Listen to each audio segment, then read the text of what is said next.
এবারে বক্তব্য রাখবেন আমাদের সবার প্রিয় নবী মাসুদ আশরাফ স্যার।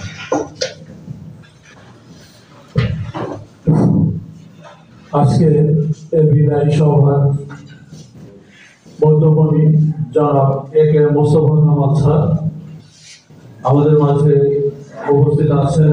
পার্শ্ববর্তী নিউ গভর্নমেন্ট গার্লস হাই স্কুলের সম্মানিত প্রধান শিক্ষক, আমাদের সহকারী প্রধান শিক্ষকগণ এবং আমার প্রাণপ্রিয় সহযোগী, আসসালামু আলাইকুম। মূলত স্যার ছিলেন আমাদের একটি মহিরূপ। এর এক এক শাখা এক এক গুণে গুণান্বিত। কোন শাখা জ্ঞানে সমৃদ্ধ, কোন শাখা অভিজ্ঞতায় সমৃদ্ধ, কোন শাখা ধৈর্যে সমৃদ্ধ। এরকম একটা মহিরূপের নিচে আমরা শুধু আশ্রয়ই নিতে পারি। বিভিন্ন ঝড় ঝাপটা ঝঞ্ঝা থেকে এই মহিরূপ আমাদের রক্ষা করতে পারে। এরকম একজন মানুষ ছিলেন যারা মোস্তফা কামাল স্যার। অত্যন্ত বর্ণাঢ্য জীবনের অধিকারী ছিলেন স্যার। আমরা ইতিমধ্যেই জেনেছি যে স্যারের পরিবার ছিল অত্যন্ত সমৃদ্ধ। বাবা ছিলেন ভালো সরকারি কর্মকর্তা, তার সন্তান সবাই অনেক উচ্চ শিক্ষিত এবং উচ্চ পদে তারা আসে। তো ছোটবেলায় উনি যখন প্রাইমারি স্কুলেই সম্ভবত লেখাপড়া করেছেন, আমি স্যারের কাছে যতটুকু শুনেছি, এবং উনি ছিলেন অত্যন্ত মেধাবী ছাত্র। 5 এ 8 এ উনি বৃত্তি পেয়েছিলেন বলে আমি শুনেছি। এসএসসি তে অত্যন্ত ভালো রেজাল্ট করেছিলেন, এইচএসসি তে, এবং ঢাকা বিশ্ববিদ্যালয়ে কেমিস্ট্রি বিভাগ থেকে অনার্স এবং মাস্টার্স পাস করলেন। পাস করার সাথে সাথে চাকরিও হয়ে গেল স্যার। এবং প্রথম উনি সহকারী শিক্ষক হিসাবে কিন্তু চাকরি পেয়েছিলেন। এবং এখানেই কিন্তু ওনার দক্ষতা এবং যোগ্যতা স্বাক্ষর তিনি রেখে এসেছেন। যে কয়েকটা বছর, সম্ভবত 2-3টা বছর উনি ওখানে সহকারী শিক্ষক হিসাবে ময়মনসিংহ জেলা স্কুলে উনি চাকরি করেছিলেন। ছাত্রদের কাছে অত্যন্ত জনপ্রিয় একজন শিক্ষক ছিলেন স্যার। কিন্তু আল্লাহ তো তাকে আরো অনেক বড় করবেন। ওনার মেধা এবং যোগ্যতা আরো অনেক উঁচু মানের। অল্প কিছুদিনের ভিতরেই সরকারি স্কুলগুলোতে প্রধান শিক্ষক নিয়োগের, সরাসরি প্রধান শিক্ষক নিয়োগের বিজ্ঞপ্তি দেওয়া হলো। স্যার অ্যাপ্লাই করলেন, অনেকেই সেখানে প্রতিযোগিতা করলো। অল্প কয়েকজন শিক্ষক, সৌভাগ্যবান শিক্ষক বলবো, যে ওনারা এখানে চান্স পেলেন। স্যার তাদের ভিতরে একজন। এরপরে তো স্যারকে আর পিছিয়ে ফিরে তাকাতে হয় না। তিনি তার যোগ্যতা, অভিজ্ঞতা এগুলোর মাধ্যমে, কর্মদক্ষতা এগুলোর মাধ্যমে তার সব কর্মের স্বাক্ষর বা সুকর্মের স্বাক্ষর তিনি সর্বস্তরে রেখে গেছেন। তিনি ঢাকা শহরের সবচেয়ে বড় বড় যে শিক্ষা প্রতিষ্ঠানগুলো, যেমন government laboratory high school, Dhanmondi government boys high school সহ আমাদের স্কুল তো আছেই, আরো কয়েকটা স্কুলে উনি অত্যন্ত দক্ষতার সাথে প্রধান শিক্ষকের দায়িত্ব পালন করেছেন। উনি এরপরে সবচেয়ে বেশি আমি মনে করি যে গুরুত্বপূর্ণ পদে ছিলেন যখন তিনি আমাদের শিক্ষা অধিদপ্তরে ডিডি বা উপপরিচালক হিসাবে কাজ করছেন। সমস্ত বাংলাদেশে, অর্থাৎ তিনি সমস্ত বাংলাদেশের মাধ্যমিক শিক্ষাকে যারা নিয়ন্ত্রণ করে তাদের একজন ছিলেন। এবং এই সময় ওনার দক্ষতা এতই বৃদ্ধি পায় যে মাঝে মাঝেই ওনাকে মন্ত্রণালয়ে তলব করা হতো। সচিব মহোদয় সরাসরি ডেকে বিভিন্ন সমস্যার সমাধানের জন্য ওনার সাথে পরামর্শ করেছে। এখন এমনকি এখনো যদি কোনো সমস্যা হয়, অনেকেই বা মন্ত্রণালয় থেকে, এমনকি আমাদের অধিদপ্তর থেকেও স্যারের সাথে আলাপ করে সমস্যার সমাধান চাওয়া হয়। স্যার অত্যন্ত দক্ষতার সাথে সমাধানগুলো দিয়ে থাকেন। আমরা ইতিমধ্যে জেনেছি যে স্যার শুধু দেশে না, বিদেশের শিক্ষা ব্যবস্থার সংস্পর্শেও তিনি এসেছেন বিভিন্ন দেশ ভ্রমণের মাধ্যমে। তিনি নিউজিল্যান্ড ভ্রমণ করেছেন, অস্ট্রেলিয়া ভ্রমণ করেছেন, ফিলিপাইন ভ্রমণ করেছেন, ইংল্যান্ড ভ্রমণ করেছেন। এই সমস্ত দেশের শিক্ষা ব্যবস্থা অত্যন্ত কাছ থেকে, নিকট থেকে দেখার সৌভাগ্য স্যারের হয়েছিল। এবং এর মাধ্যমে উনি ওনার জ্ঞানকে সমৃদ্ধ করতে পেরেছিলেন এবং সেই জ্ঞান উনি ওনার পরবর্তী স্কুল জীবনে ছাত্রদের মধ্যে তিনি সম্প্রসারিত করতে পেরেছিলেন। অত্যন্ত শিক্ষক বান্ধব একজন মানুষ ছিলেন আমাদের স্যার। এটা তো আমরা, আমার মনে হয় যে প্রত্যেকটা বক্তাই এই কথা বলে গেছে। সব অনেক প্রমাণ আমরা বা অনেক উদাহরণের হিসাবে আমরা পেয়েছি। আমি শুধু একটা উদাহরণ দেব। স্যার যখন এই স্কুলে আসলেন তখন দেখলেন যে প্রত্যেকটা ক্লাসে ক্লাসে কিন্তু সিসি ক্যামেরা লাগানো ছিল। স্যার এসে বললেন যে সিসি ক্যামেরা একটাও থাকবে না ক্লাসে, অন্তত ক্লাসে সিসি ক্যামেরা থাকবে না। আমরা তো শুনে আর কি উঠলাম যে স্যার কি বলেন, এত টাকা পয়সা খরচ করে সুন্দর একটা উদ্যোগ, সিসি ক্যামেরা ক্লাসে ক্লাসে আসছে, এটা তো ভালো। স্যার লাগায় বসে সব দেখতে পারবে যে আমরা কি করলাম না করলাম, পড়ালাম না কি করলাম না ঘুমালাম, তো এগুলো তো স্যার দেখতে পারবেন। তো তা না করে স্যার এটা বন্ধ করে ফেলবেন সিসি ক্যামেরা, এটা কেন? পরে স্যারের সাথে কথা বলতে স্যার বললেন যে স্যার সবার সামনে মিটিংয়েই স্যার বললেন যে আমার শিক্ষকরা ক্লাসে 6টার ভিতরে কোনো দিন 6টা ক্লাসই করতে হয়, 4টা 5টা তো সবারই আছে। এই অবস্থায় কোনো শিক্ষক যদি একটা মিনিট একটু বিশ্রাম নেয়, একটা মিনিট চুপচাপ ক্লাসে বসে থাকে, সেটা কি আপনার সিসি ক্যামেরায় ধারণ করে ওই মানুষের মাঝে সেটা প্রচার করবেন আর এটা নিয়ে আমার শিক্ষকের সমাধান হবে? এটা আমি চাই না। এটা আমি চাই না বলেই সিসি ক্যামেরা কেন অফ করে দিয়েছে। এবার ভাবেন যে কতগুলো শিক্ষক বান্ধব একজন শিক্ষক ছিলেন। আর বাকি তো সবাই আমরা জানি, আমাদের সামনে তো সমস্ত ঘটনা ঘটেই যায়। আবার স্কুলের ব্যাপারে রাজস্থান সবই বলেছেন। আমি 2টা ঘটনার কথা শুধু বলবো। এই যে আমাদের যে পুরাতন ভবনটা, ওর ওই পাশে একেবারে ওই পাশে একটা বট গাছ ছিল, বেশ বড় হয়ে উঠেছিল। একদিন আগুন থেকে ঝড়ে সেই বটগাছ বিল্ডিং এর খানিকটা নিয়ে বিল্ডিং এর ঘুষে ওই পাশে যে দোকানপাট ছিল সেটা উপরে যেয়ে পড়ছে। ভাগ্য ভালো ছিল যে যে কয়জন লোক ওখানে ঘুমাচ্ছিল কোনো রকমের দৌড়ে তার জীবন বাঁচায়। পরের দিনই ওখানকার সমিতির লোকজন, ব্যবসায়ী সমিতির লোকজন এসে একেবারে স্কুলে চড়া হয়ে হুমকি ধমকি যে আপনারা এই বটগাছ কাটেন না কেন, এইগুলো দেখাশোনা করেন না কেন, আমার লোকজন এখনই মারা যাচ্ছিল। এই অবস্থা স্যার কিন্তু চুপচাপ তাদের কথা শুনলেন। শুনে তারপরে বিভিন্ন ভাবে অনেক মিটিং সেটিং হলো, অনেক কথাবার্তা হলো। আমরা রাশেদ স্যার আছে, তার ওখানে কতবার স্যার পাঠালেন, আমরা গেলাম, তারা আসলো। পরবর্তীতে দেখলাম যে তারা আস্তে করে সব বুঝে চলে গেল এবং এত সুন্দর মতো উনি স্যার মিলাপ করে দিলেন যে হুমকি ধামকি তো দূরের কথা, তারা আমার মধ্যে ভয় পেয়ে চলে গেল, আর এটা নিয়ে করতে আসে নাই তখন। এরকম একটা ব্যাপার। স্কুলের আরেকটা বিষয় হলো যে বিল্ডিং এর সমস্যা, জায়গায় পরীক্ষা দিতে গেলে ছাত্রদের জায়গা হয় না, পরীক্ষা যারা দিতে আসে চাকরি প্রার্থী তাদের জায়গা কম হয়। এবং স্যারের কাছে আমরা মাঝে মাঝে বলি যে স্যারকে অত্যন্ত আমরা দুঃখের সাথে না, আমি মনে করি স্যারকে আনন্দের সাথে আমরা বিদায় দিব। স্যার অত্যন্ত গুণী মানুষ, তার বিভিন্ন ক্ষেত্র আছে, স্যার বিভিন্ন ক্ষেত্র খুঁজে নেবেন। কাজ পাগল মানুষ, বিভিন্ন জায়গায় কাজের ক্ষেত্র স্যার খুঁজে নেবেন। ভালো থাকবেন, আমাদের জন্য দোয়া করবেন। আর আমরা যদি কখনো, বিশেষ করে আমি ব্যক্তিগতভাবে স্যারের কাছে ক্ষমা চেয়ে নিচ্ছি যদি কখনো কোনো অন্যায় অপরাধ করে থাকি, জেনে না জেনে, স্যার নিজ গুণে আমাকে ক্ষমা করে দেবেন, আমাদের সবাইকে ক্ষমা করে দেবেন এবং আপনি পরিবার পরিজন নিয়ে আলহামদুলিল্লাহ সুস্থ থাকবেন, ভালো থাকবেন। ধন্যবাদ। ধন্যবাদ স্যারকে। এবারে বক্তব্য রাখতে দিবার শাখার সহকারী প্রধান শিক্ষক জনাব রেবাহানিকে। আজকের এই বিদায়ী সভার আমার বড় শ্রদ্ধেয় প্রধান শিক্ষক জনাব মোস্তফা কামাল স্যার, আমার নিউ গভর্নমেন্ট গার্লস স্কুলের প্রিয় লোক ভাবেরা এবং আমার পুরাতন বর্তমান সহকর্মীবৃন্দ, সকলকে নমস্কার এবং শুভেচ্ছা।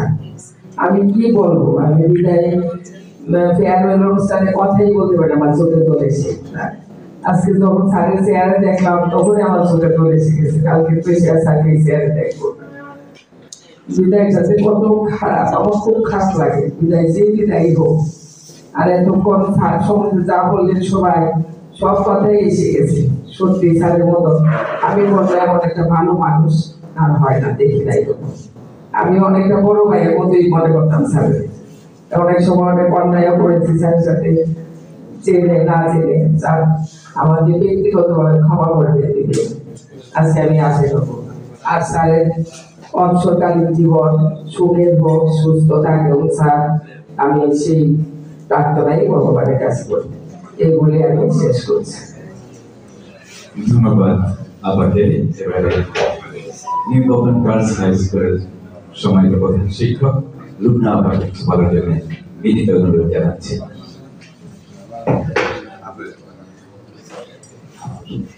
বিসমিল্লাহির রহমানির রহিম। ঐতিহ্যবাহী আরমানিটোলা সরকারি উচ্চ বিদ্যালয়ে শ্রদ্ধেয় প্রধান শিক্ষক জনাব কে মোস্তফা কামাল স্যারের চাকরিকালীন শেষ কর্মদিবস উপলক্ষে আয়োজিত আজকের এই অনুষ্ঠানে উপস্থিত সম্মানিত প্রধান শিক্ষক এবং বিদ্যালয়ের সম্মানিত শিক্ষকবৃন্দ, আসসালামু আলাইকুম। স্যার সম্পর্কে বিদ্যালয়ের সম্মানিত শিক্ষকবৃন্দ যেসব গুণাবলীর কথা বলে গেছেন, সত্যি সেগুলো যোগ্য স্যার। আমার সাথে স্যারের পরিচয় দীর্ঘদিনের, 20-22 বছর হবে। আমি দেখেছি স্যারকে অত্যন্ত ব্যক্তিত্ববান, বিনয়ী, ভদ্র, উনি অনেক বড় মাপের একজন মানুষ। স্যার যখন উপপরিচালক ছিলেন সে সময় স্যারের কাছ থেকে চাকরি সংক্রান্ত বিভিন্ন বিষয়ে পরামর্শ পেয়েছি। স্যার অত্যন্ত সহজভাবে আমাকে সমাধান দিয়েছেন। পরবর্তীতে 2019 সালে আমি নিউ গভর্নমেন্ট গার্লস হাই স্কুলের প্রধান শিক্ষক হিসাবে যোগদান করি। আমার তখন মনে হচ্ছে যে স্কুলে স্যার আছেন, আমার একজন অভিভাবক আছেন।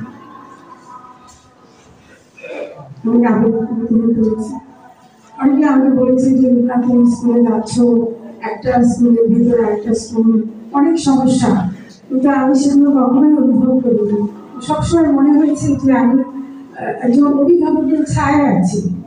কখনো কোনো সমস্যা হলে আমি স্যারের সাথে আলাপ করেছি, চাকরি সংক্রান্তই হোক কিংবা স্কুলের যে কোনো সমস্যাই হোক, স্যারের সাথে পরামর্শ করেছি।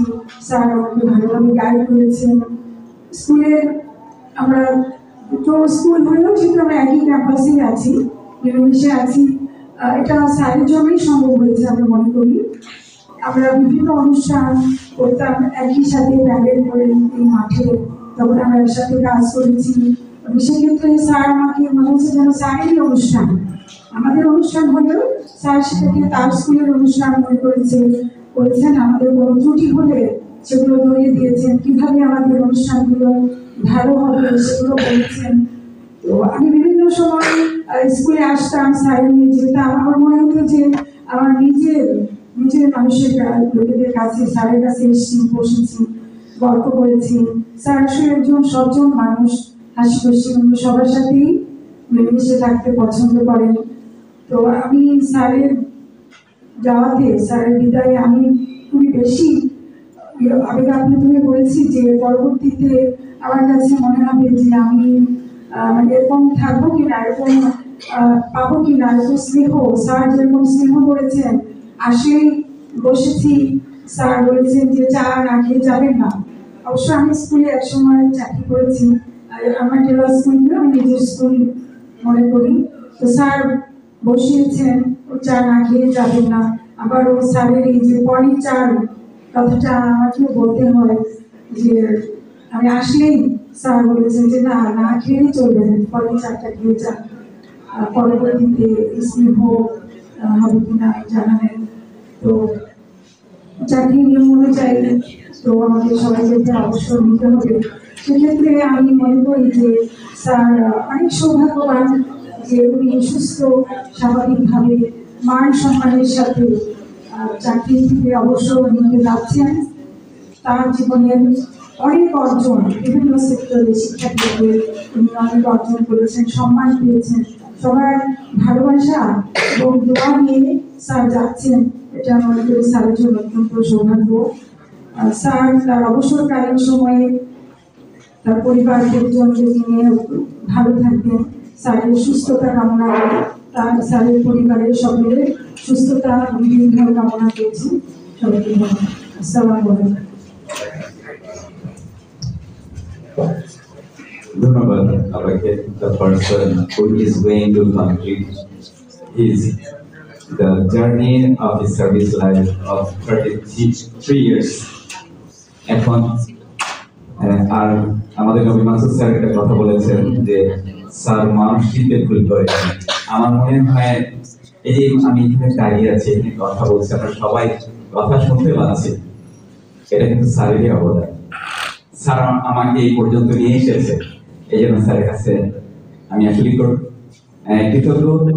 এবারে স্যারকে এই চাকরি জীবনে আমার মনে হয় সর্বশেষ বক্তব্য হলেও আমরা স্যারের সবসময় বক্তব্যের আশা করি। আমাদেরকে স্যার অনেক কিছু শুনিয়ে যাবেন, শিখিয়ে যাবেন। ধন্যবাদ স্যার।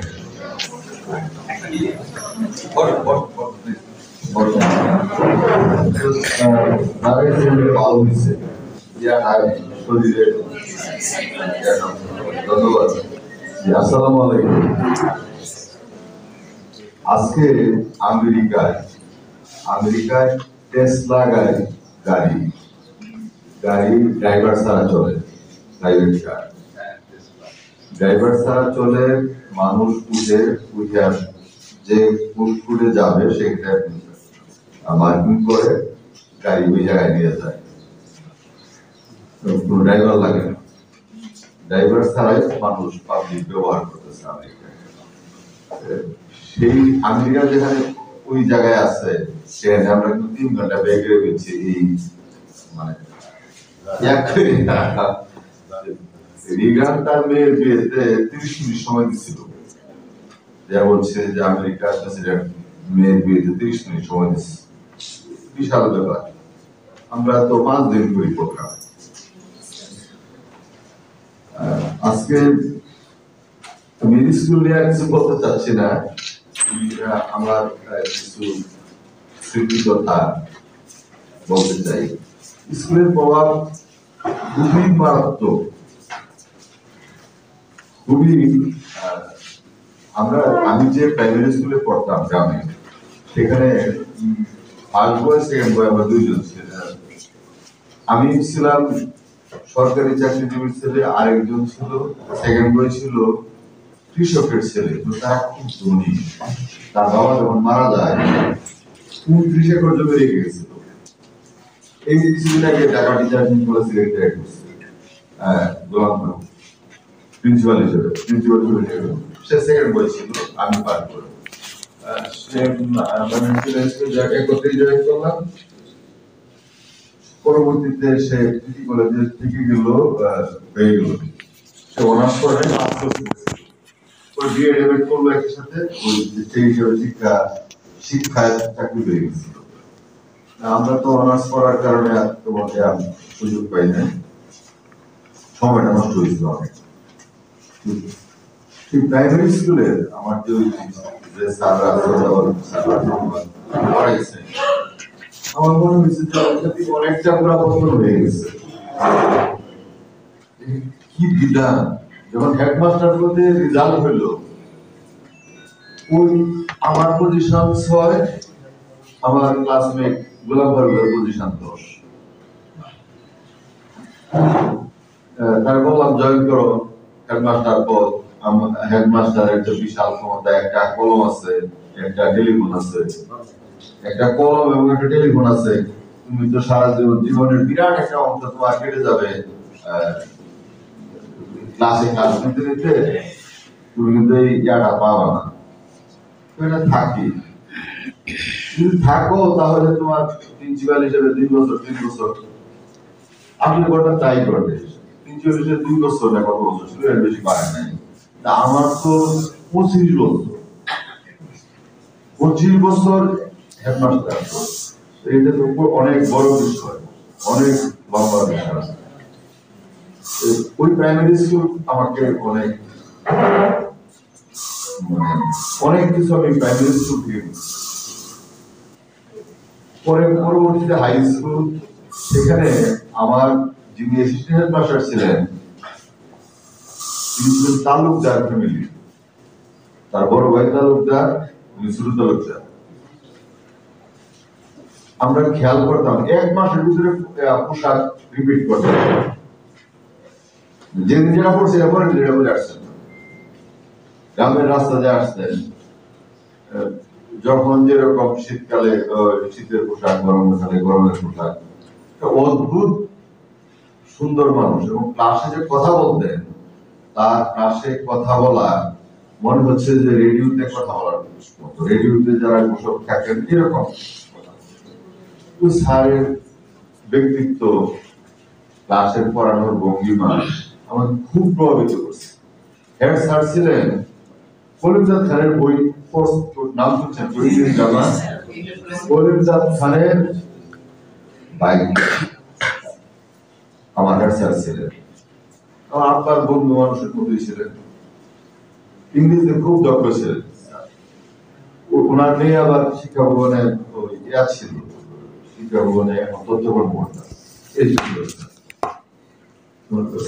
ছেলে ওই স্যারও আমাকে ভীষণ ভাবে আমি স্যার দ্বারা প্রভাবিত। তাহলে আমার প্রাইমারি, গ্রামের স্কুল, প্রাইমারি এবং সেকেন্ডারি দুইটা স্কুলে আমাকে ভীষণ ভাবে প্রভাবিত করছে। দশম শ্রেণীতে ওঠার পরে মে মাসে ফার্স্ট টার্ম পরীক্ষা দিচ্ছি। আব্বা বললেন যে উচ্চতর গণিতটা তোমার হয় নাই, গণিত কিছু কম আছে, আমার সাথে চলো, আমার কর্মস্থল সেই জামালপুরের দেওয়ানগঞ্জ।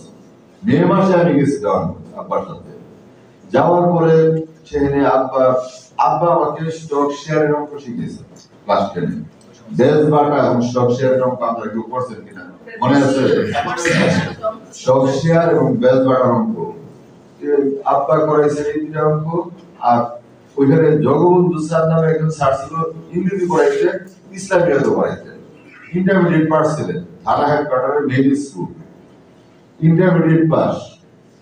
আমি সঙ্গে বলে ফেলছি, থানা হেডকোয়ার্টারের মেইন স্কুলের ইন্টারমিডিয়েট পাস শিক্ষক ক্লাস 10 ইংরেজি সেকেন্ড ব্যবহার করে 1 নম্বর থানা হেডকোয়ার্টার। বুঝলেন অবস্থাটা? অ্যাসিস্ট্যান্ট মাস্টার চৌধুরী বাড়ি, উনিও intermediate pass. Assistant headmaster Chowdhury বাড়ি Firoz sir intermediate pass. BSc sir নাই, হঠাৎ করে ক্লাসে ঢুকলে আজকে কি ক্লাস? উচ্চতর গণিত। সেই উচ্চ মাধ্যমিক পাস লোকটা উচ্চতর গণিতের উভয়তে একটা পড়াইয়া তার সাথে করসপন্ডিং এক্সট্রা। আমাদের সময় 44 উভয়তে ছিল উচ্চতর গণিতে, এবং প্রত্যেকটা প্রতিদিনটা সেটা উভয়তে করে অনুশীলনী থাকতো, প্রচুর এক্সট্রা করতে হইতো। এক্সট্রা জ্যামিতির এক্সট্রা ওখানে শিখছি যে জ্যামিতির এক্সট্রা গুলি ওই যে স্যারের নোট বইয়ে যেভাবে আছে বা স্যার যেভাবে করে দিল সেইভাবেই যে করতে হবে, নট দেয় অঙ্কের মতো যখন যেভাবে প্রমাণ করা যায়। একটা এক্সট্রা জ্যামিতির এক্সট্রা বহুভাবে প্রমাণ করা যায়। ওই স্যার আমাদের ক্লাসে 7-8 মিনিট উভয়টা পড়ানো শেষে রিলেটেড জ্যামিতির এক্সট্রা একটা দুই একটা উনি করাই দিচ্ছেন ক্লাসে। এবং উনি যখন মাঠের মধ্যে দিয়ে আসতেন, পায়জামাটা নিচে 1 হাত ফাঁক, উপরে 1 হাত ফাঁক, বিশাল লম্বা মানুষ, পাঞ্জাবি পরা। ওই পাঞ্জাবি না, এক ধরনের শার্ট ছিল এই পর্যন্ত বুতাম, গলা আছে। আচ্ছা, হাফ শার্ট, ফুল শার্ট দুই রকম করতে, সাইডে বুতাম থাকতো। রিক্সাটা আইসা বারান্দার সাথে মিশে, বারান্দার উঁচু, উনি বারান্দা রিক্সা থেকে বারান্দায় নামতেন। আবার যাওয়ার সময় কত মোবাইল ছিল না, সেই সময় মতো স্কুল 3টার সময় ছুটি হইলো, সেই সময় মতো পরে ছুটি হইলো সময় মতো রিক্সা আইসা ওই আপনার বারান্দায় মিশে গেছে। উনি বারান্দা থেকে রিক্সায় উঠছেন। এতে মানে চৌধুরী যে চৌধুরী মানে চৌধুরী স্যার মানে আমাদেরকে এরকম পড়াইছেন। আমি পরবর্তীতে একটা বিষয় আমাকে দারুণ ভাবে প্রভাবিত করছে। এক ম্যাডাম ছিলেন, মাস্টার্সে পড়াইতেন, প্রফেসর রবীন্দ্রনাথ মান্না। উনি ওই পার্টারভেশন থিওরি, কোয়ান্টাম মেকানিক্স পড়াইতেন। এখানে আছে না জড়বিজ্ঞানের দুইজন? জহিরুল তো আছে, হ্যাঁ? আচ্ছা, কোয়ান্টাম মেকানিক্স কঠিন না? অনেক কঠিন, কিছুই বোঝা যায় লাগা মাথা। এই কোয়ান্টাম মেকানিক্সের কিছু পার্ট হোমিওনাথ স্যার নিতেন। ওনাকে কিছু নোট দিয়ে দিয়েছিল ম্যাডাম যে হুমায়ুন তুমি কিছু পড়াও। হুমায়ুন স্যার জুনিয়র ছিলেন। রবীন্দ্রনাথ ম্যাডাম যে পড়াইতেন আমরা মাঝে মধ্যে উসবিস করতাম যে কিছুই বুঝতেছি না। উনি বলতেন যে এই কোর্সের যে স্ট্যান্ডার্ড, সেই স্ট্যান্ডার্ড অনুযায়ী তো তোমাদেরকে আমি পড়াচ্ছি না, আমি তো অনেক সহজ করেই পড়াচ্ছি, তাও তোমরা বোঝো না। তখন হুমায়ুন স্যার এই উনি যখন ক্লাস নিতেন উনি জটিল কঠিন জিনিস সহজ করে, কত সিম্পল করে, কত সহজ করে বোঝানো যায়, শিক্ষার্থীর মাথায় ঢুকে দেওয়া যায়, এটা উনি ক্লাসে কভার করতেন। দুইজনের মধ্যে দুই পার্থক্য। পরবর্তীতে আমি দেখলাম আসলে অনেক কঠিন জিনিস, অনেক বড় বড় জিনিস তার সরল বাক্যে, বাংলায় যে সরল বাক্য বলে, সরল বাক্যে তার সকল উপন্যাসে তিনি উপস্থাপন করছেন অনেক কঠিন কঠিন জিনিস। এটা ওইখানে অনেক চিন্তাবিদদের অনেক খোরাক আছে। তার এই লেখার অনেক, হুমায়ুন স্যারের লেখার ভিতরে যে চিন্তার বিখোরাক আছে এটা অনেক গভীর। চিন্তার খোরাক তো থাকতেই হবে।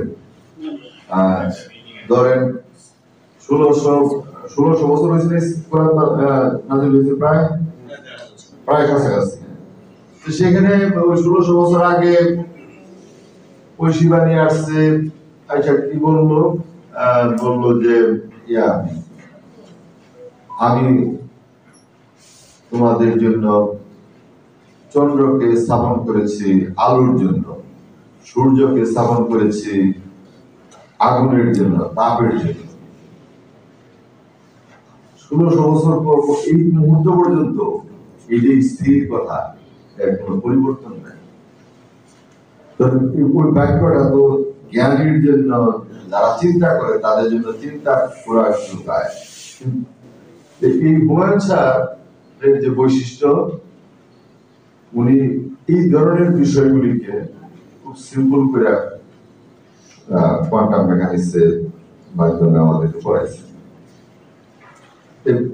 ইত্যাদি কারণে শিক্ষকতা আমি প্রভাবিত হয়েছি।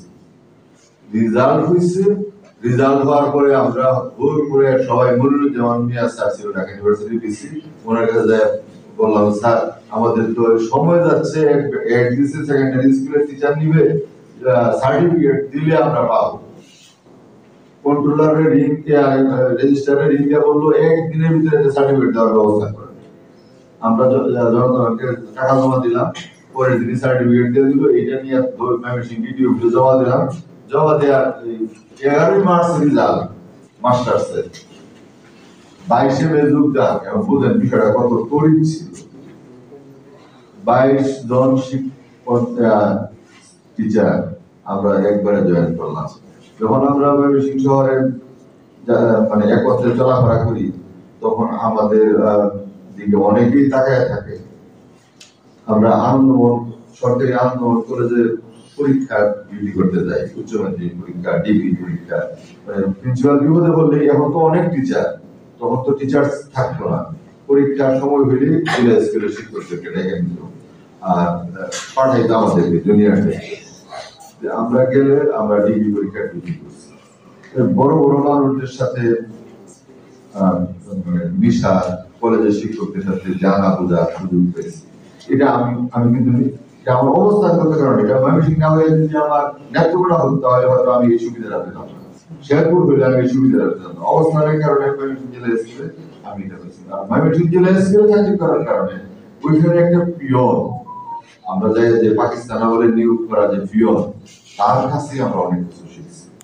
তখন ফটোকপি আর ছিল না, তখন আপনার মোবাইল ছিল না, অনেক কিছুই ছিল না।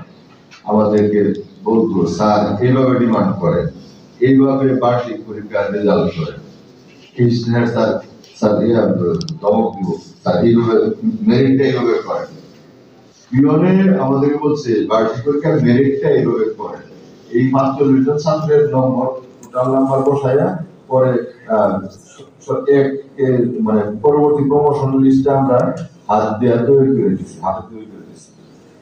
এই পিয়ন যারা আমার জেলা স্কুলে ছিল, তারপরে কেরানি সিনিয়র শিক্ষক, সেই কথা তো ভিন্ন। তাদের কাছ থেকে আমি অনেক শিখছি, ঋণী। আমার ওই স্কুলের ফেয়ারওয়েল অনুষ্ঠানের একজন শিক্ষকের কথা আমার খুব মনে পড়ছে, আল্লাহ তাকে ব্যস্ত নসিব করুন, সিরাজুল ইসলাম দিস।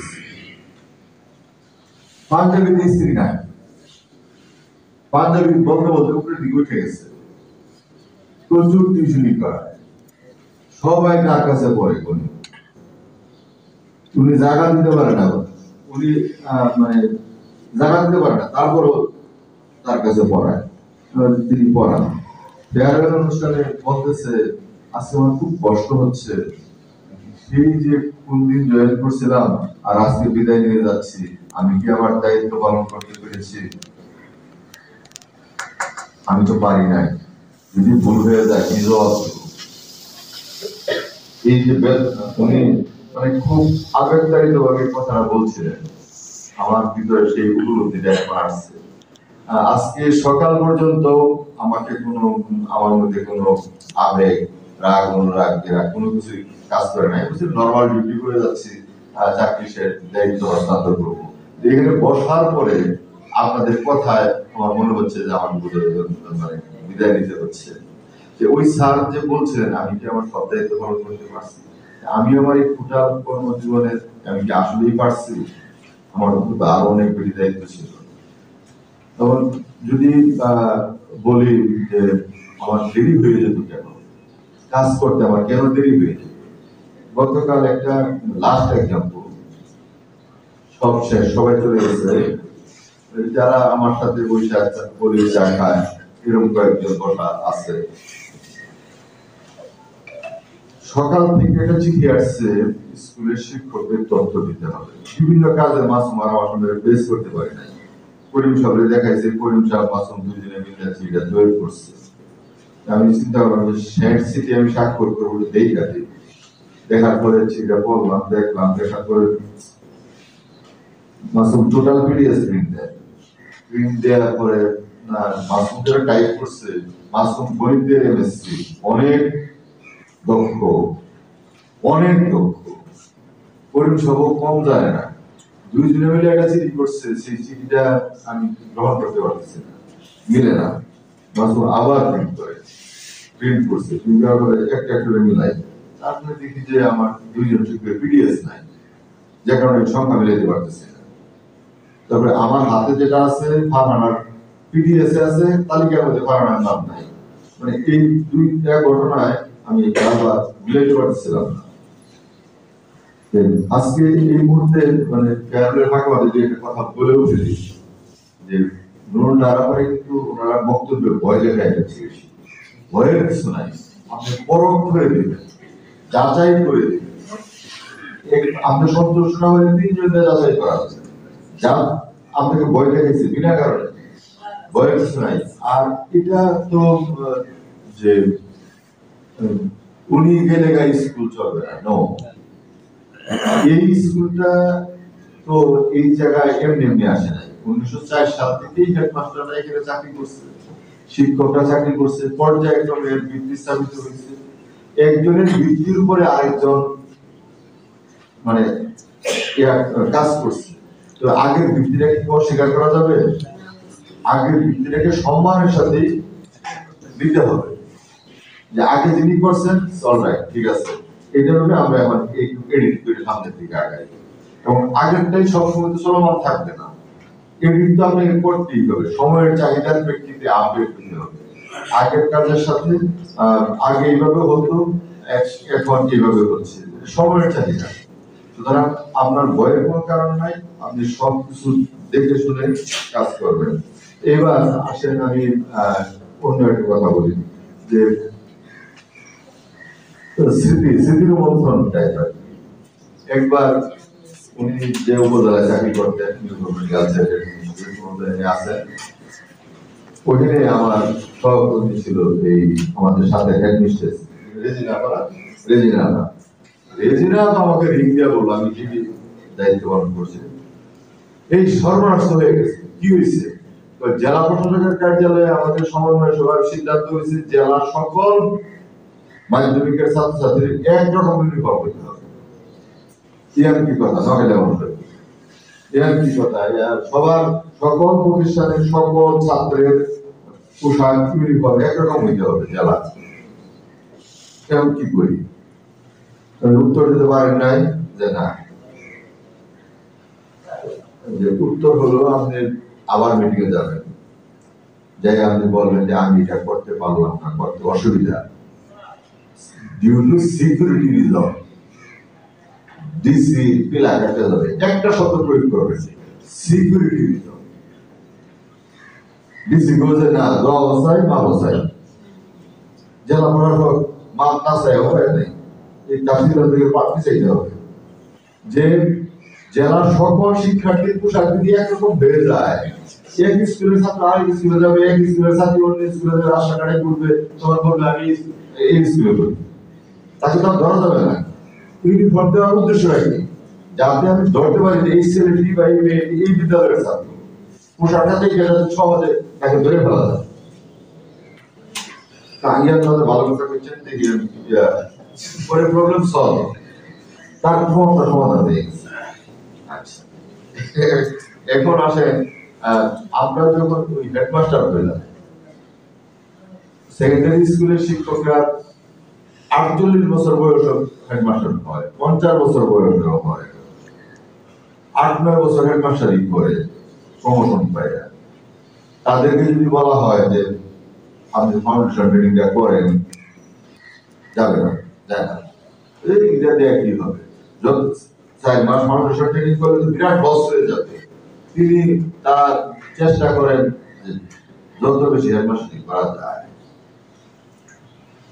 আমরা ওই জয়েন করার পরই চিন্তা করলাম যে মর্যাদার প্রশ্ন। আমি বিসিএস এডুকেশন ক্যাডারের সদস্য, অ্যাসিস্ট্যান্ট হেডমাস্টার এডুকেশন ক্যাডারের সদস্য, আমরা এর স্বীকৃতি দিব না কেন? মন্ত্রণালয়ে আবেদন করলাম, আবেদন করলে মাধ্যমিকের মাস্টারদের জন্য আইডিওস তো সুবিধা হলো, ফলে শিক্ষকরা যেটা শুনতেই পায় না।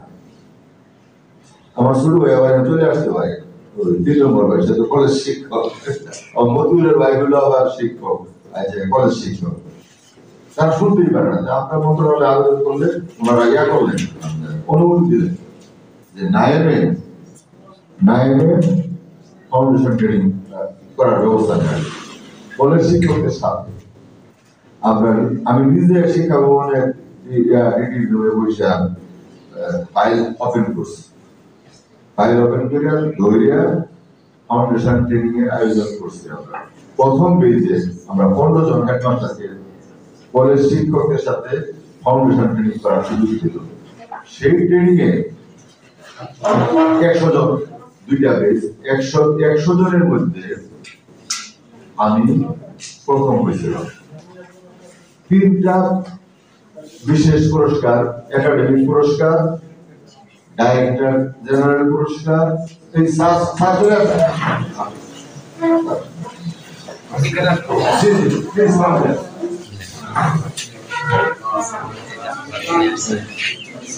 আমি ইতিহাস বলছি,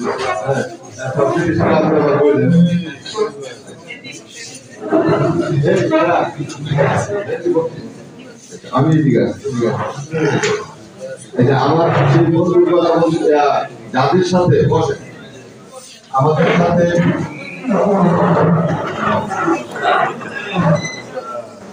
আমাদের গত মাসে 26 তারিখ দাওয়াত দিয়েছিলাম, কোন কারণে ওনারা মিস করছে।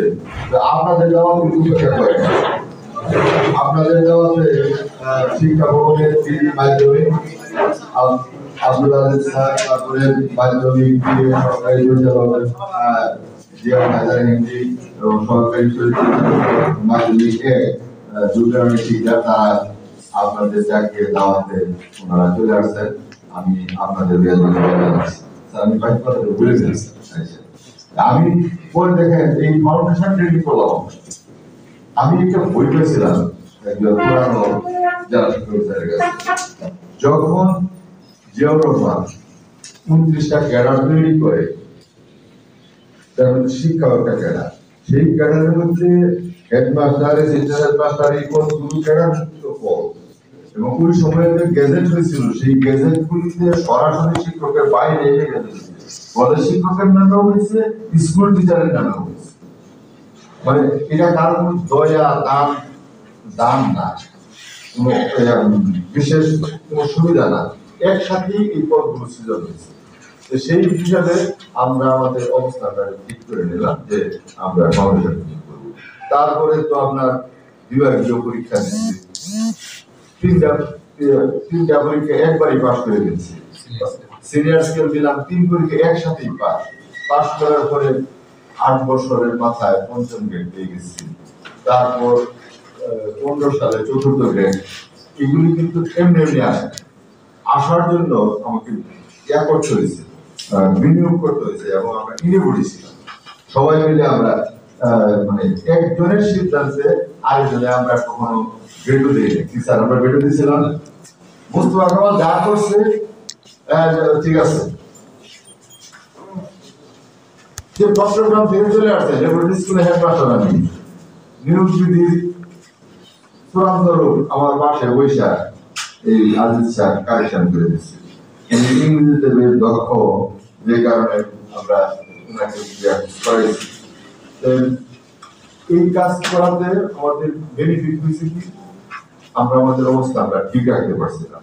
পরে যখন প্রায় 80 জনের মতো সরাসরি নিয়োগ হলো, আমি শাখাওয়াত শিক্ষা ভবন থেকে সবসময় চিন্তা করতাম কি যে প্রত্যেক জেলায় কমপক্ষে একজন ফ্রেশ হেডমাস্টার থাকুক, জেলা শিক্ষা অফিসারগুলি ফ্রেশ থাকুক, কারণ ওই জেলায় মাধ্যমিকের একটা অবস্থান ঠিক রাখতে হবে। যখন ডিসি অফিসে মিটিং হয় ওইখানে মাধ্যমিকের অবস্থানটা ক্লিয়ার থাকা দরকার।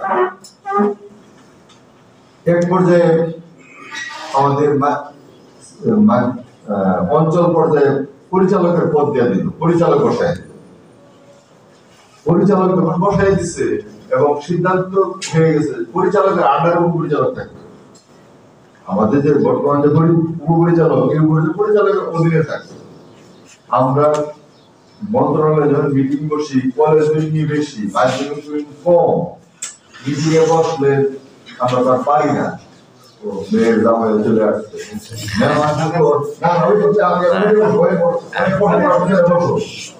বসো এখানে বসো, এই তোমার ভাবিও আসছে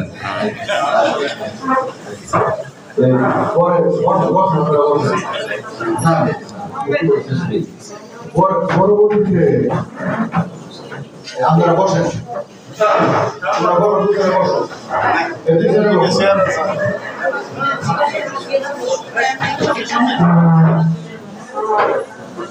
বসো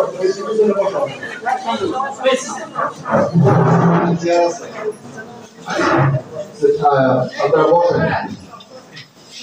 ওইখানে আমরা দরবার করতে করতে অনেক দরবার করছি স্যারের সাথে, সিদ্ধান্ত হয় না যে মাধ্যমিকের দিনকে অঞ্চলের পরিচালকের অধীনে দেওয়া হবে। প্রশাসনের কর্মকর্তা মানে প্রশাসনের কর্মকর্তা তো রাস্তার যখন রিটায়ারমেন্টে যাবে, ঠিক সেই মুহূর্তে 2টা অফিসের জন্য 2টা আলাদা অনুমোদন করে গেল। এই রক্ষা হলো যে মাধ্যমিকের দ্বিতীয় বিচার বেঁচে গেল। এই একটা অংশ কি, এই কর্মকর্তাদের মাধ্যমে মাধ্যমিকের আঞ্চলিক উপপরিচালকের কার্যালয়টা টিকে গেল। তুমি এই কাজটা করে গেছিলেন এবং এর পিছনে কাজ করছিল মোহাম্মদ স্যার এবং রবি ম্যাডাম। তারা দুজন কলেজের দিকে, কলেজের অতিরিক্ত সচিব ছিল, ওনার প্রথম চাকরি করছে কলেজ, সারা জীবনই কলেজ, যে কারণে উনি চাইতেন যে ডাইরেক্টরের আন্ডারে যেতে পারে। আমরা চাচ্ছিলাম যে না, আমাদের অফিসে আমাদের অধীনে থাকবে, আমাদের সহযোগিতা। এখন আমি আর কথা বাড়াচ্ছি না, কারণ এখানে আমার বন্ধু আব্দুল আজিজ তার সামনে আমি কি বলবো, বলার তো কিছু নাই, বলা যাবে না, কারণ সেগুলো বাংলার হয়ে তার অগাধ পাণ্ডিত্য। যদি 5 মিনিট শোনেন আপনারা কিন্তু ভালো লাগবে আপনাদের। আমি এই বিদ্যালয়ে যে চাকরি করছি, চাকরি রুটিনটা পালন করছি, এটা আমরা অনেক কিছু বলছেন, কাকে কখন কি বলছি মাথায় তো না। তবে আমি মনে করি যে দৃঢ়ভাবে বিশ্বাস করি যদি কিছু বলে থাকি বিদ্যালয়ের প্রয়োজন, আপনাকে যদি আহত করে থাকি বিদ্যালয়ের প্রয়োজন, আমার ব্যক্তিগত প্রয়োজনে না, বিদ্যালয়ের মঙ্গলার্থে অথবা আপনার আমার যৌথ স্বার্থে আপনাকে আমি হয়তো আহত করে বলতে পারি। তার জন্য আজকে আমি পরবর্তী মনের মধ্যে কোনো কষ্ট নাই, কোনো দুঃখ নাই যে আমি কোন কর্মে ফাঁকি দিচ্ছি। আমি আমার জ্ঞানত সাধ্যমতো, আমি আমার চূড়ান্ত সাধ্যমতো আমি কাজ করে গেছি পরিতৃপ্তির জন্য। কাজের নিরূপণের চেষ্টা করছি যাতে রাত্রে ভালো ঘুম হয়, পাঠায় দেওয়ার পরে খাওয়ার শেষ, ঘুমো শেষ, বিলম্ব নাই, টেনশন কাজ করবে না। আমি কাজটা নিখুঁত করে বুঝে গেছি, না হয় দেরি হবে, আধা ঘন্টা দেরি হলো। এইসব কারণে একটু দেরি হয়ে গেছে কাজে, কিন্তু আমি ফাঁকি দেওয়ার চেষ্টা করি নাই। তো অনেক কথা বলে ফেললাম। ওই যাহাকে কেন্দ্র করিয়া করি, না পাইলাম কাছে আসিবার অধিকার, না পাইলাম দূরে যাইবার অনুমতি, এমনই করিয়া উপগ্রহের মতো জীবনটা কাটিল। এটা উপন্যাসটা এই ল্যাঙ্গুয়েজটা কাজ এই মুহূর্তে নাই। আর বাংলা কেউ আছেন কি? হ্যাঁ,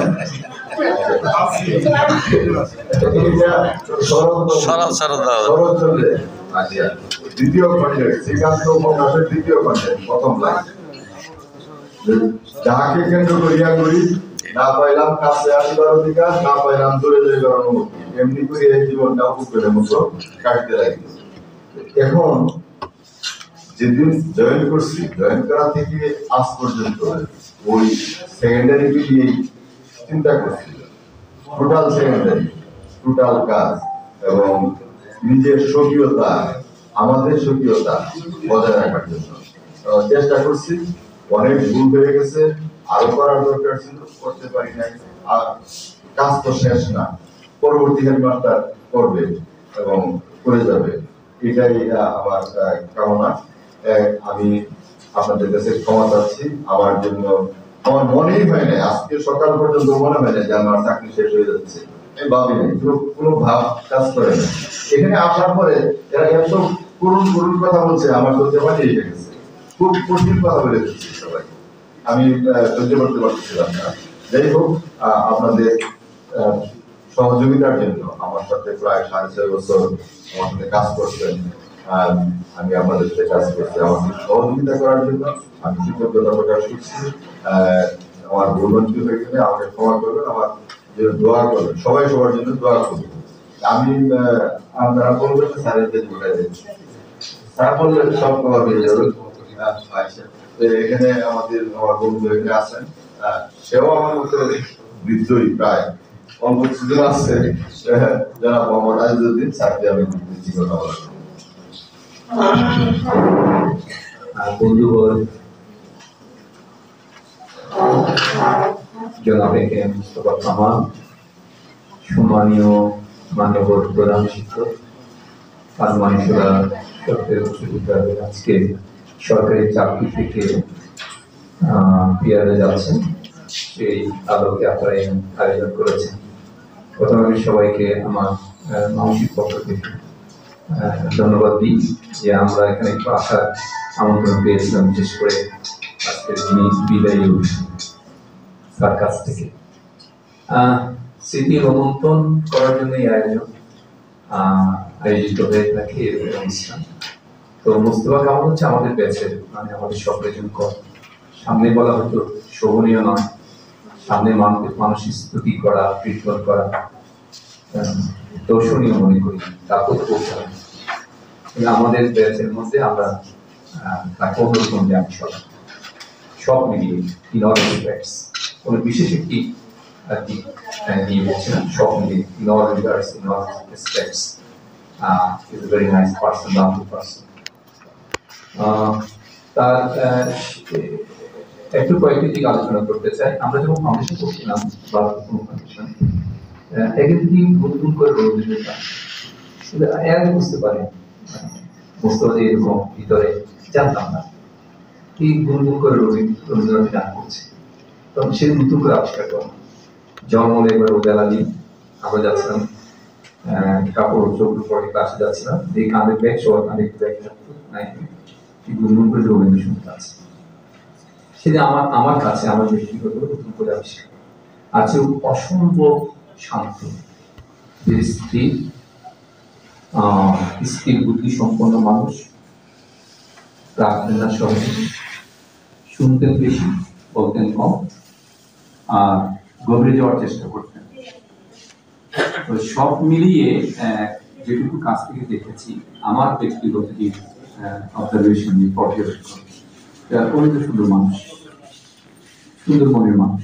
সব মিলিয়ে আমরা যদি কিছু আমরা নির্গুণ বা অগুণের কথা বলি, সেটাও যদি ধরে নিয়ে বা প্রকাশ করে বলি, তাহলে অনেক সুন্দর মানুষ, ভালো মানুষ। তো সেরকম একজন মানুষ আজকে আমাদের সরকারি চাকরি, মাধ্যমিক গভর্নমেন্ট স্কুল সেক্টর থেকে যাচ্ছেন, এটা আমাদের জন্য অপূরণীয় ক্ষতি হয়ে যাচ্ছে। আর এই ডিসেম্বরের মধ্যে আমাদের ব্যাচের সবাই যাচ্ছে, শুধু 4 জন থাকবে, সেখানে একটু বেশি দিন না, কয়েক মাস, তারপর 3 জন থাকবে শুধু। এই পাবলিক সার্ভিস কমিশন থেকে যারা এসেছেন আমাদের সরকারি তারা সবার কথা বলবো না, তবে অনেকেই কিন্তু যোগ্যতা সম্পন্ন মানুষ, তারা চেষ্টা করেছে যাদের অবস্থান তার মাধ্যমিকটাকে আপডেট করবার জন্য, সেখানে তিনি অন্যতম একজন ব্যক্তিত্ব। তো আজকে এই তার সরকারি চাকরি থেকে ফিরে যাওয়ার দিনে আমি তার জন্য স্বীকার করি। আমিও দীর্ঘদিন একসাথে আমরা কাজ করছি, কোনো সময় যদি আমার বন্ধুবরের কাছে কোনো আচরণে কষ্ট লেগে থাকে আমি ক্ষমা চেয়ে নিচ্ছি। তিনি বড় ভালো মনের মানুষ, নিশ্চয়ই তার বিবেচনা করবেন, আর আমার জন্য আমি আশীর্বাদ প্রার্থনা করছি। আর সব মিলিয়ে তো মোস্তফা সফল, মেয়েকে বিয়ে দিয়েছে, ব্যয় হয়েছে, তারপরে সরকারি চাকরি সুন্দরভাবে সুনিপুণভাবে সুদৌড়ভাবে সমাধান করলো, শেষ করে যাচ্ছে। তো সব মিলে আমি মনে ভাগ্যবান মানুষ তিনি একজন। বাকি যে জীবনটা বিধাতা রেখেছেন তার নসিবে, আমি তো তিনি যেন ভালো থাকেন তার জন্য আপনারা যারা স্কুলে কাজ করছেন, এখনো আছেন, তার সাথে কাজ করেছেন, আপনাদের সকলের সর্বাঙ্গীন মঙ্গল কামনা করছি। পরে যাকে নিয়ে আপনারা কাজ করবেন, সবাই মিলেমিশে একত্রে কাজ করবেন, তাদের কাজ নিয়ে একটি কথা মনে রাখবেন, একই মায়ের পেটের ভাই বোন সবকিছু মিলে দেখবেন, একই মায়ের পেটের ভাইদের মধ্যে সব বিষয়ে ঐক্যমত্য হয়, কিন্তু সংসারের শান্তির জন্য, পারিবারিক উন্নতির জন্য, মর্যাদার জন্য মানতে হয়, মনে নিতে না পারলেও মেনে নিতে হয়। এভাবে আমাদের সংসার, সমাজ, পরিবার চলে। তো এটাও একটি পরিবার। দেখা যাবে যে প্রধান শিক্ষককে সবাই একরকম করে দেখবেন, একরকম করে বিবেচনা করেন না, একরকম করে ভালোবাসেন না। সেখানে সমালোচনা থাকে, আলোচনা থাকে, ভালোবাসা থাকে, রাগ অনুরাগ বিরাগ সবই থাকে। এই নিয়ে আমাদের চলতে হয়। যদি এমনই করে ধরে নেওয়া হয় যে না আমার মতো করে করতে হবে, তাহলে দুজনে এক জায়গায় থাকা যাবে না, দুজন মানুষ এক জায়গায় থাকা যাবে না, আমার মতো করে সবকিছু করা। এটি হচ্ছে একেবারে মনুষ্যত্বের বাইরের বিষয়। মনুষ্যত্বের বিষয় একই, শিক্ষার মূল জিনিসটা হচ্ছে মনুষ্যত্ব। সেটা মূল বিষয়টি একই, আমার অন্যের যা কিছু ভালো লাগে সেটিকে শ্রদ্ধা করবার শক্তি হচ্ছে শিক্ষা শক্তি, মনুষ্যত্ব। তো এর সাথে যেমন অসংখ্য সহকর্মী মন, মেজাজ, রুচি, তার মানসপট, এগুলো বিবেচনা করতে হয়। কিন্তু আমরা একটি পরিবারে যিনি গৃহকর্তা বা এই স্কুল কর্তা, ভাবি না যে তিনি একজনকে, কিন্তু আমরা অসংখ্য জন তার কাছ থেকে প্রীতি, তারপরে ভালোবাসা, সাপোর্টিং কামনা করি। মানুষ একজন, কিন্তু প্রান্তি অনেক, অভিভাবক, শিক্ষার্থী, সহকর্মী আমাদের সকলের বিভিন্ন পর্যায়ে রয়েছে। অফিস সহায়ক, অফিস সহকারী, assistant master, senior teacher, assistant teacher, অনেক পক্ষ। একবার যে করি ভাবি না একটি মানুষের পক্ষে এতগুলো মানুষকে সুখী করা কি সম্ভব? Is it possible to make everybody happy? Quite impossible. One cannot please everybody. এগুলো যদি মাথায় রেখে আমরা চলি তাহলে স্কুল বলেন, কলেজ বলেন, অফিস আদালত বলেন, সকল খুব সুশান্ত করে চলে। যদি এরকম হয়ে রিজিট না, আমি যেরকম চিন্তা করি সেরকম হতে হবে, আমি যেরকম ভাবি সেরকম পেতে হবে, তা দেখবেন ওই দুজনের মধ্যে শান্তি পেতে হবে। তবে আমি অনুরোধ করবো আপনারা, আমি যেগুলো বলছি আপনারাও জানেন ভালো যে এই স্কুলটা আপনাদের স্কুল। যখন যেখানে কাজ করবেন সকলের বিষয়টাকে মাথায় রেখে পজিটিভ রেখে কাজ করতে দেখবেন অনেক কিছু কেটে যাচ্ছে, আপনার অনেক সম্পর্ক কেটে যাচ্ছে। আমরা যদি পরের জিনিসগুলোকে যদি নিজে করে নিতে পারি তবেই শান্তি। ওই যে একটা অপশন প্রশ্ন আমরা ঠিক এখন মনে আছে কিনা জানি না, আপনার মনে পরের কারণে স্বার্থ দিয়া পড়ি এই জীবন মন সকলই দাও, এর মতো শক্তি কোথাও কি আছে আপনার কথা ভুলিয়া যাও। এই পরের জিনিসগুলোকে আপন করবার মধ্যেই মনুষ্যত্বের শক্তি, পরের বিষয়গুলোকে নিজে করবার মধ্যেই তার শক্তি। যিনি বিশ্ব ব্রহ্মাণ্ডের রাজাদিরাজ বিশ্বকর্মা বিশ্ববিধাতা, তার কাজ শুধু নিজেরটা নিজের করবার যে তারা সে তার কাজ, সে মনুষ্যত্বের কাজ। আমরা অন্যের সব কল্যাণগুলোকে যদি নিজের মনে করতে পারি তবেই আমাদের। তো পরিশেষে আমাকে এখানে আমন্ত্রণ করবার জন্য আবারও কৃতজ্ঞতা জানাই আপনাদের সকলকে, স্কুলে যারা সংশ্লিষ্ট আছেন, আর আপনাদের সকলের জন্য মিনতি করি সেই মহান অধিপতির কাছে তিনি যেন আপনাদের সবার জীবনকে রাখেন গানে বেঁধে, ছন্দে বেঁধে রাখেন যেন তার সৌন্দর্যের অঙ্গাবতী। আর বিদায়ী অতিথির প্রতি আমার মানে তার জন্য বিশ্বাসী মিলন, তিনি যেন তাকে আজীবন আনন্দ সুখে শান্তির স্বস্তি থাকেন। সবাই ভালো থাকুন, শুরু থাকেন। ধন্যবাদ। ধন্যবাদ স্যারকে। আজিজুদ্দিন স্যারকে আমি বেশ অনেক আগে থেকে এই বাতাবরণ থেকে জানলাম। স্যার ওনার ছোট ভাইও স্কুলের আমাদের মাধ্যমিকের টিচার, এবং কৃতজ্ঞতা জানাচ্ছি আমাদের স্যারকে এবং ম্যামকেও আমাদের দাওয়াতে স্কুলে এসেছেন, এবং সেই সাথে ভাবি আমাদের জামা এবং মেয়েরা এসেছেন। আমরা খুবই খুশি হয়েছি, আমাদের সাথে আপনারা সামিল হয়েছেন। এবং এই পর্যায়ে এবং স্যারকে স্যার কথা বলা হয়নি, আমাদের প্রধান শিক্ষক মহোদয় আজকে তিনি সর্বশেষ আনুষ্ঠানিকভাবে বক্তব্য রেখেছেন। আমি আশা করি এই শেষ বক্তব্য নয়, আমাদের মাঝে আবার আসবেন, আবার বিভিন্ন ভাবে আমাদেরকে কথা বলে আমাদেরকে আরেকটু কেয়ার করবেন, সেই কামনা করে এবারে বক্তব্য রাখছেন আজকে অনুষ্ঠানের সম্মানিত সভাপতি আমার Nurul Nahar ma'am.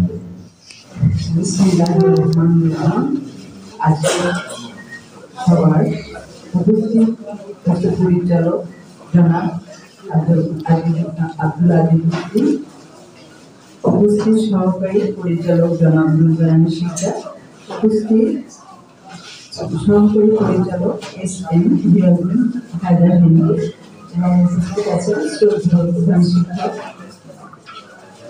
New government স্কুলের প্রধান শিক্ষক এবং আমার প্রাক্তন ও বর্তমান সহকর্মীবৃন্দ, আসসালামু আলাইকুম। অনেক আশা করেছিলাম যে সেপ্টেম্বরেও এই আশা ছিল যে আমাদের স্যার আর একটা বছর হয়তো থেকে যাবেন, আর একটা বছর অবসরের সময় আর একটা বছর বাড়িয়ে দেওয়া হবে, আমরা স্যারের সান্নিধ্যে আর একটা বছর থাকতে পারবো। কিন্তু আশা ভঙ্গ হলো। আমার 33 বছর চাকরির জীবনে আমি মনে হয় সবচেয়ে শ্রেষ্ঠ, যোগ্য, দক্ষ শিক্ষক এবং কর্মচারী বান্ধব কর্তৃপক্ষকে পেয়েছিলাম, যিনি কথা বলতেন খুব আস্তে, কিন্তু কথার গভীরতা থাকতো অনেক বেশি এবং মূল্যবান। মানে শুনতে গেলে কখনই আমরা খারাপ লাগতো, মানুষকে আরো শুনি সব কথার মধ্যে মানুষকে একটা শিক্ষণীয় দিক থাকে। তো স্যার কোনো সময় মনে হতো কি যে কোনো সমস্যা করে বা অদ্ভুত কোনো প্রতিকূল পরিবেশ আসলে যে স্যার আসেন, স্যার নিশ্চয়ই সেটা ক্যাটার করে নিতে পারবেন। এবং সত্যি আমি কাছ থেকে দেখেছি যে স্যার সেটা পেরেছেন। আমি মুগ্ধ হয়ে দেখলাম এবং প্রত্যেক শিক্ষকেরই সেই একই বক্তব্য। এতক্ষণ আমার অনেক শিক্ষক সেই বক্তব্য সে কথা বারবার বলেছেন। স্যারের মনের কথা কি বলবো, আমরা সবাই বলেছে, আমি শুনেছি, লোক একটু কেউ বাড়িয়ে বলেন। 15টি স্কুলে স্যার শিক্ষকতা করেছেন, বিভিন্ন দেশ বিদেশে প্রশিক্ষণ নিয়েছেন। এছাড়াও মাধ্যমিক মার্কশিটে দক্ষতার সঙ্গে তিনি পরিচালকের দায়িত্ব পালন করেছেন। সব মিলিয়ে স্যারের কর্মজীবন বর্ণাঢ্য ছিল।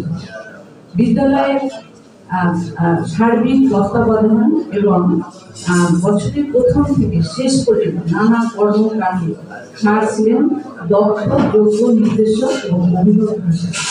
বিদ্যালয়ের বিভিন্ন ধরনের উন্নয়ন, বিশেষ করে 4 নং ভবনের 6 তলা উন্নীতকরণ, শহীদ মিনার তৈরি, এছাড়া নানা ধরনের সংস্কারের কাজ।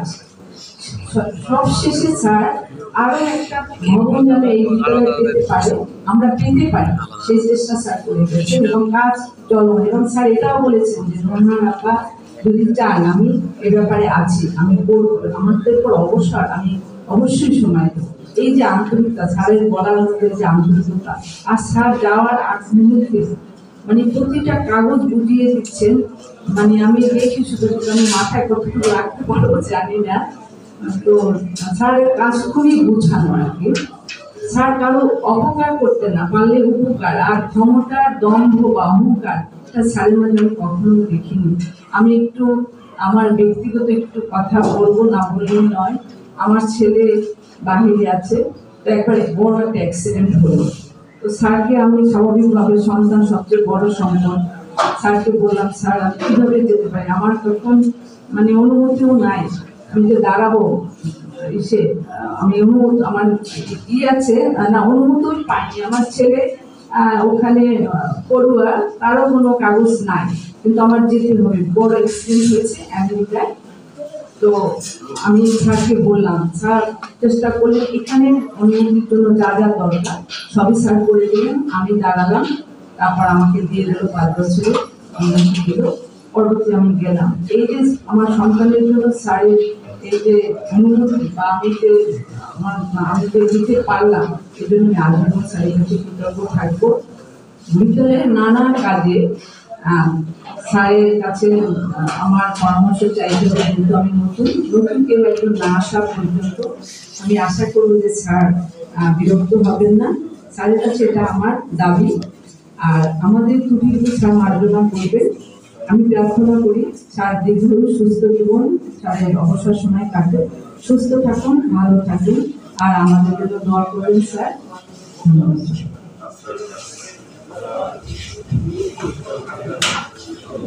আপনার জন্য সামান্য গিফট।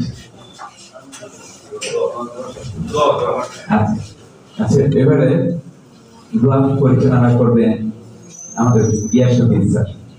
আলহামদুলিল্লাহ, আমি দোয়ার আগে আমার ব্যক্তিগত একটা কথা বলবো। স্যারের, আমি আপনাদের কাছে সময় নিচ্ছি 1 মিনিট, মাফ করবেন। স্যারের সাথে আমার পারিবারিক যোগাযোগ আছে। আমার বাসায় স্যার গিয়েছেন,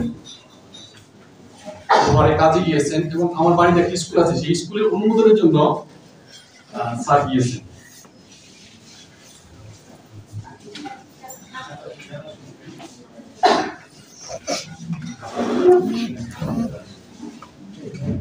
স্যারের কাজের গতি হলো গণিতের মতো, 7 আর 6 যোগ করলে 13 হয়, এটা আমরা জানি, কিন্তু স্যার যোগটা করে দেখে তারপরে কাজ করবে, এই হলো স্যারের গতি, যাতে কাজ নির্ভুল হয়।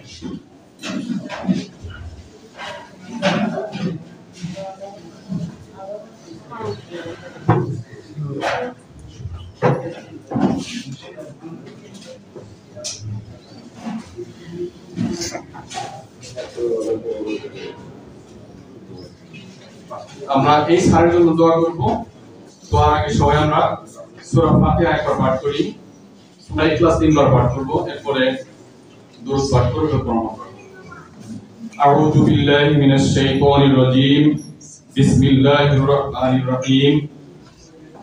আলহামদুলিল্লাহি রাব্বিল আলামিন। আর রহমানির রহিম। মালিকি ইয়াউমিদ্দিন। ইয়্যাকা না'বুদু ওয়া ইয়্যাকা নাস্তাঈন। اهدنا الصراط المستقيم صراط الذين أنعمت عليهم غير المغضوب عليهم ولا الضالين آمين. بسم الله الرحمن الرحيم. قل هو الله أحد الله الصمد لم يلد ولم يولد ولم يكن له كفوا أحد. بسم الله الرحمن الرحيم. قل هو الله أحد الله الصمد لم يلد ولم يولد ولم يكن له كفوا أحد. بسم الله الرحمن الرحيم. قل هو الله أحد الله الصمد لم يلد ولم يولد ولم يكن له كفوا أحد. اللهم صل على محمد وعلى آل محمد كما صليت على إبراهيم وعلى آل إبراهيم إنك حميد مجيد. اللهم بارك على محمد وعلى آل محمد كما باركت على إبراهيم وعلى آل إبراهيم إنك حميد مجيد. আমরা সবাই সবার জন্য দোয়া করব। দোয়াটা তো আমাদের মনের আকুতি, যা বলবো সেটা হয়তো নাও হতে পারে, মনের ভিতরে যেটা আছে সেটাই আল্লাহ আমাদেরকে কবুল করবে। اللهم آمين. ربنا آتنا في الدنيا حسنة وفي الآخرة حسنة وقنا عذاب النار. ربنا لا تزغ قلوبنا بعد إذ هديتنا وهب لنا من لدنك رحمة إنك أنت الوهاب. ربنا ظلمنا أنفسنا وإن لم تغفر لنا لتكونن من الخاسرين. يا رب العالمين. আজকে যাকে উদ্দেশ্য করে এই আয়োজনকে তুমি কবুল করো আল্লাহ। যাকে উদ্দেশ্য করে আয়োজন আমরা করেছি, যে উদ্দেশ্যে আমরা আয়োজন করছি, এই উদ্দেশ্যটাকে তুমি কবুল করো আল্লাহ। দীর্ঘদিন প্রায় 6 বছরের বেশি আমরা একই সঙ্গে কাজ করেছি। এই যে একদম দক্ষ প্রশাসক আমাদের কাছ থেকে বিদায় নিচ্ছেন আল্লাহ, তুমি তার এই বিদায়কে সুন্দরভাবে তার বাকি জীবনটুকু যেন কাটিয়ে দিতে পারে সেই ব্যবস্থা তুমি করে দাও আল্লাহ। তুমি কর্মবান্ধব মানুষ, তার যোগ্য কর্ম তুমি তাকে দিয়ে করাও আল্লাহ। আমরা যারা এই আয়োজনে হাত তুলেছি আমাদের সকলকে তুমি ক্ষমা করে দাও আল্লাহ। আমরা যে ভুলগুলি করেছি আমাদের ভুলগুলিকে তুমি ক্ষমা করে দাও আল্লাহ। আমাদের এই স্কুল থেকে ভবিষ্যতে আরো সুন্দর করে আল্লাহ, তার পরিবারকে তুমি সুন্দরভাবে বান্ধবীভাবে তৈরি করে দাও আল্লাহ। আত্মীয় স্বজন যে যেখানে আছেন প্রত্যেককে তুমি শান্তিতে রাখো। যারা মৃত্যুবরণ করেছেন তাদেরকে তুমি জান্নাতের ফয়সালা করো, যারা জীবিত আছেন তাদেরকে তুমি সিহহাতে কামিলা দান করো। বিশেষ করে আমার যে মহান প্রধান শিক্ষক বিদায় নিচ্ছেন তাকে তুমি সিহহাতে কামিলা দান করো, তার পারিবারিক জীবনকে সুন্দর করে আরো সুন্দর আল্লাহ। আমাদের সকলকে তুমি মাফ করো আমিন। ওয়ালহামদুলিল্লাহি রাব্বিল আলামিন। আলহামদুলিল্লাহি রাব্বিল আলামিন।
প্রধান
শিক্ষকের অবসর জীবন, প্রধান শিক্ষকের অবসর জীবন, প্রধান শিক্ষকের অবসর জীবন, প্রধান শিক্ষকের অবসর জীবন, প্রধান শিক্ষকের অবসর জীবন।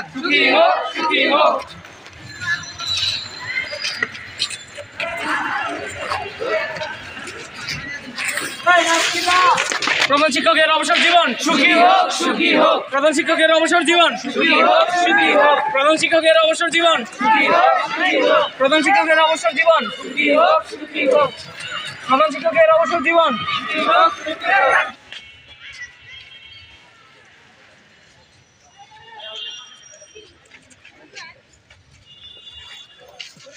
প্রধান শিক্ষক মহোদয়ের অবসর জীবন, অবসর জীবন অবসর জীবন সুখে হোক, সুখে হোক, সুখে হোক। মহোদয়ের অবসর জীবন সুখে হোক, সুখে হোক, সুখে হোক। প্রধান শিক্ষক মহোদয়ের অবসর জীবন সুখে হোক, সুখে হোক, সুখে হোক। স্কাউট ইউনিফর্ম কত নিয়ে হয়েছে ভাড়া সবাই সেলুট দাও।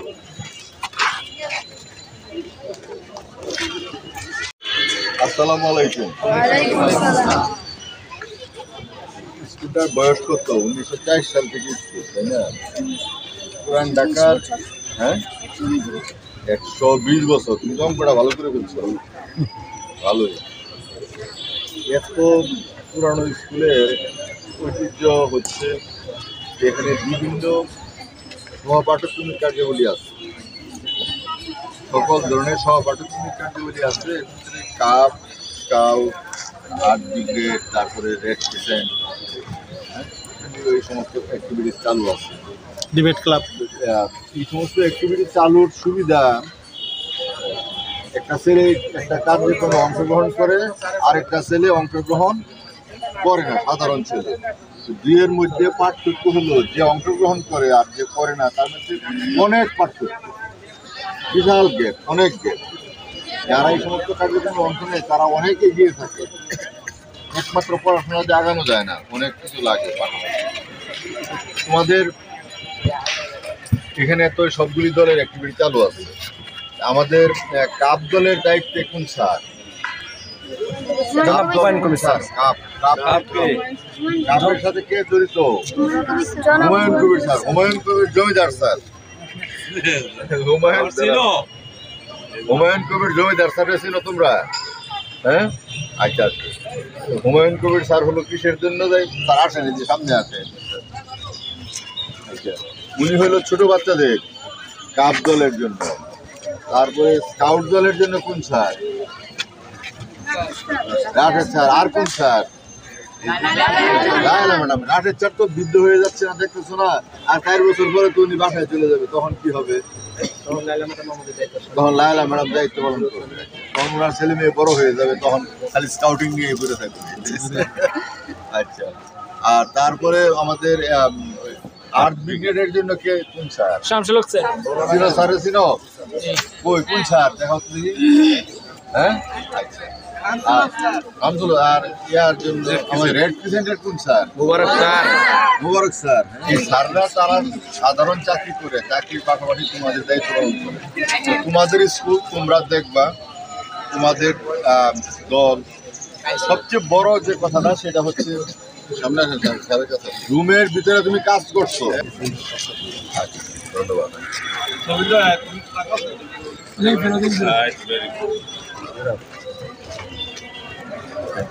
আচ্ছা নিয়ে রাখেন।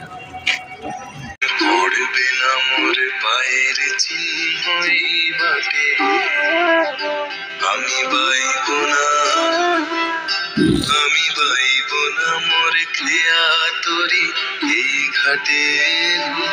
যখন পড়বে না মোর পায়ের চিহ্ন এই বাটে, আমি বাইব না, আমি বাইব না মোর ক্রিয়া তরি এই ঘাটে। যখন পড়বে না মোর পায়ের চিহ্ন এই বাটে, চুকিয়ে দেব বেচা কেনা, মিটিয়ে দেব মিটিয়ে দেব লেনা দেনা, বন্ধ হবে আনা গোনা এই ঘাটে। কখন আমায় নাইবা মনে রাখলে, তারার পানে চেয়েছে নাইবা আমায় ডাকলে। পড়বে না মোর পায়ের চিহ্ন এই বাটে,